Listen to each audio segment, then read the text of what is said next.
तो देखिए पता नहीं दुनिया में चल क्या रहा है। बहुत सारे कॉन्फ्लिक्ट्स के बाद अब फिर से हमें और एक फ्रेश कॉन्फ्लिक्ट देखने को मिला है, बट इस बार थाईलैंड और कैम्बोडिया के बीच। तो ये थाईलैंड और कैम्बोडिया आपस में क्लैश कर गए हैं। थाईलैंड और कैम्बोडिया के बॉर्डर पे ता मुएन और ता मुअन थॉम टेम्पल्स के आसपास ये क्लैश हुआ है।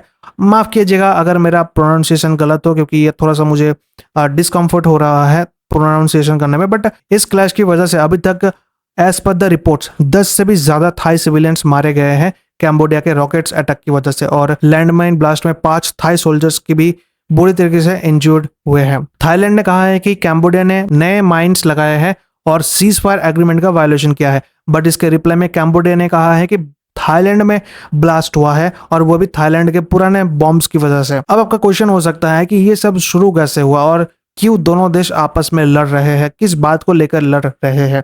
देखिए इसको समझने के लिए आपको थोड़ा सा हिस्ट्री में जाना पड़ेगा, बट फर्स्ट मैं आपको कह देता हूँ कि ये चीज कब शुरू हुआ, टाइम क्या था। देखिए as per the Thai military ये क्लैश सुबह के 7:30 बजे थाई टाइम के हिसाब से ये क्लैश शुरू हुआ, जब थाई यूनिट जो ता मुएन टेम्पल के पास था तब एक कैम्बोडियन ड्रोन को ऊपर उड़ते हुए देखा गया। इन्होंने देखा और थोड़ी ही देर बाद 6 कैम्बोडियन सोल्जर्स, जिसमें एक के पास रॉकेट प्रोपेल्ड ग्रेनेड था, इसको लेके एक बारबेट वाइड फेंस के पास आ गया जो थाई पोस्ट के ठीक सामने ही था। और तब थाई सोल्जर्स ने इन कैम्बोडियन सोल्जर्स को रोकने के लिए चिल्लाया और वार्निंग दिया, बट इन्होंने नहीं रुका। और सुबह 8:20 के आसपास कैम्बोडियन सोल्जर्स ने टेम्पल के ईस्टर्न साइड पे फायरिंग शुरू कर दिया, जो कि थाई बेस से सिर्फ 200 मीटर दूर था, और इसी को लेकर दोनों देश आपस में भिड़ चुके हैं।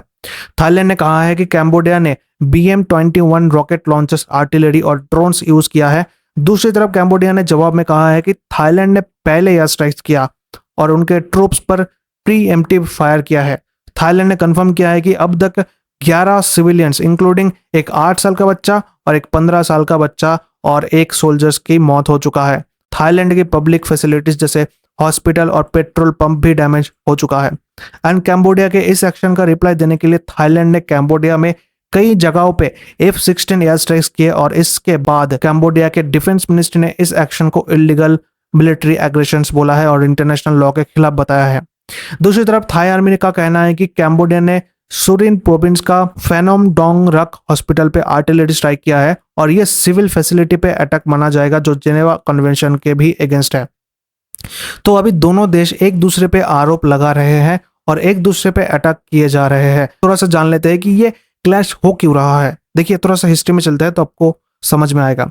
देखिए थाईलैंड और कैम्बोडिया के बीच का जो क्लैश है, इसका मेन रीजन ही है बॉर्डर डिस्प्यूट, और खासकर कुछ एंशियंट टेम्पल्स और उनके आसपास के इलाके पर ओनरशिप का इशू को लेकर। फ्रेंच कॉलोनियल एरा से ही इन दोनों देशों के बीच डिस्प्यूट देखने को मिल रहा है, जो लगभग 100 साल से भी ज्यादा पुराना डिस्प्यूट है। थाईलैंड और कैम्बोडिया के बीच जो बॉर्डर डिस्प्यूट है, उनका सबसे बड़ा वायलेंट पार्ट रहा है 1000 साल पुराना प्री बिहार टेम्पल। ये टेम्पल कल्चरल और हिस्टोरिकल इंपॉर्टेंस के साथ एक सिंबॉलिक सोवरेनिटी का भी सिंबल बन चुका है, और अब दोनों देश इस पर अपना अपना हक जताते हैं।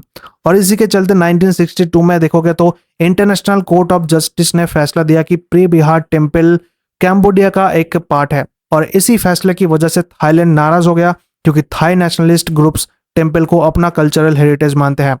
तब से ही ये मुद्दा थाईलैंड कैम्बोडिया का रिलेशन में एक परमानेंट डिस्प्यूट बन चुका है। और 2008 में जब यूनेस्को ने प्री बिहार को वर्ल्ड हेरिटेज साइट घोषित किया, तो थाईलैंड में इसका बहुत ही ज्यादा विरोध हुआ, और इसी के बाद थाई सोल्जर्स ने टेम्पल के आसपास के एरिया में एंट्री भी किया, जिसको कैम्बोडिया ने अपने टेरिटरी में घुसपैठ बताया। तब से 2011 तक दोनों देशों के बीच कई बार फायरिंग, शेलिंग और सोल्जर्स की मौत तक हो चुका है इसमें। और ये कॉन्फ्लिक्ट सिर्फ मिलिट्री लेवल तक सीमित नहीं रहा अब, बल्कि दोनों देशों के बीच अब डिप्लोमेटिक टाइज खराब हो चुके हैं। बार बार ट्रूप्स डिप्लॉयमेंट, क्लैशेस और एक्विजिशन ने रीजनल स्टेबिलिटी को खतरे में डाल दिया है, और आसियान देशों को बीच में आकर मीडिएशन करना पड़ा। और अभी रिसेंट क्लैश की वजह से थाईलैंड ने कैम्बोडिया के एम्बेसडर को निकाल दिया है अपने देश से। कैम्बोडिया ने भी अपना बैंकॉक एम्बेसी बंद कर दिया है, टाइस लोएस्ट लेवल पे अब चला जा चुका है। थाईलैंड ने कैम्बोडिया के सारे नॉर्थ ईस्टर्न बॉर्डर्स क्रॉसिंग बंद कर दिया है, और अभी थाईलैंड ने अपने 40,000 लोगों को एवैक्यूएट करना शुरू कर दिया है, और साथ ही बॉर्डर एरिया पे जो भी लोग हैं वो बंकर में छुप रहे हैं। दूसरी तरफ कैम्बोडिया ने मैंडेटरी मिलिट्री कॉन्स्पिरेशन लॉ को वापस एक्टिव करने का अनाउंसमेंट किया है। इस लॉ के तहत सिविलियंस को मिलिट्री सर्विस देना पड़ेगा, लाइक चाइना। इनके जो पीएम है हुन मानेत, इनका कहना है कि आर्म्ड एग्रेशन का जवाब दिया जाएगा सही टाइम पे। साथ ही कैम्बोडिया ने थाईलैंड के फ्रूट्स, वेजिटेबल्स, इंटरनेट और पावर सप्लाई पर बैन लगा दिया है। और थाईलैंड में भी देखोगे तो थाईलैंड में भी पॉलिटिकल टर्मोइल शुरू हो गया है। थाईलैंड के पीएम को अभी रिसेंटली सस्पेंड कर दिया गया है एक एथिक्स प्रोब के चलते।